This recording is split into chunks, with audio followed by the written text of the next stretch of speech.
this is Ree here. Thank you so much for joining me. I appreciate all of you. All thanks to Kali Ma. Thank you so much for liking and subscribing. It really helps me a lot.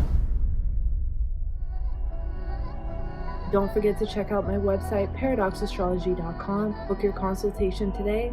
I can help you with anything. And if you would like more exclusive occult videos that I don't post on YouTube, consider subscribing to my Patreon. It also helps support this channel. Okay, let's get into this video. This is about Pisces and Sagittarius. Just a few things that I've noticed and how it relates to spirituality and the ego. So both are ruled by Jupiter, but they are very different at the same time. So I'd like to talk about spiritual practice versus spiritual knowledge. Also knowledge versus wisdom. Knowledge is gained by educating ourselves, but wisdom is only acquired by silencing the mind. They are both extremely important and critical to our growth. Pisces and Sagittarius need each other. Without knowledge, we get lost in the astral planes without a map. With nothing to hang on to in this vast ocean, our ego can get a hold of us and make us believe something that may not be true. The illusions we create within that didn't come from the higher mind can become dangerous. On the other hand, if all we have is knowledge and theory without practice, it becomes useless as the ego clings to knowledge for its validation. What we know becomes our identity. God, which is wisdom, can only be experienced.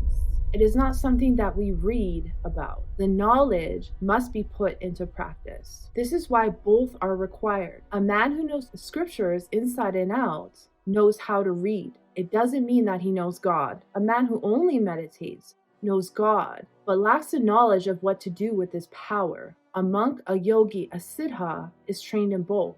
Eventually, once he has read all the scriptures and obtained a sense of enlightenment, books become less necessary, but they are both important in the beginning. Many people email me about their experiences with Kundalini awakenings. Some start to awaken their senses. Some develop siddhis, which are occult powers. This starts to become dangerous without the correct knowledge. The ego latches onto these experiences and power and starts to believe it's the chosen one.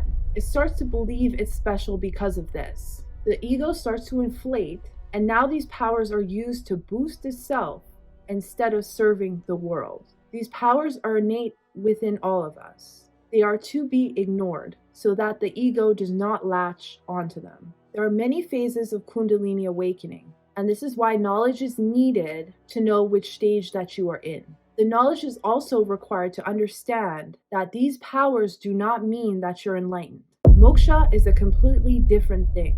You can have powers and still be completely run by ego. A man with knowledge can have his ego inflated as well. He or she becomes a preacher and tells others how to live their lives. He is being run by ego, for he is speaking on something that he's never actually experienced. God is not experienced by reading, only quieting the mind. Because his ego loves this position of power, he will convince himself that he does know God. How can he not? He knows all the scriptures by heart and was initiated into the church and has millions of people look up to him. His ego will never let go, because that would mean that he has to admit that he doesn't know everything. He can't do that.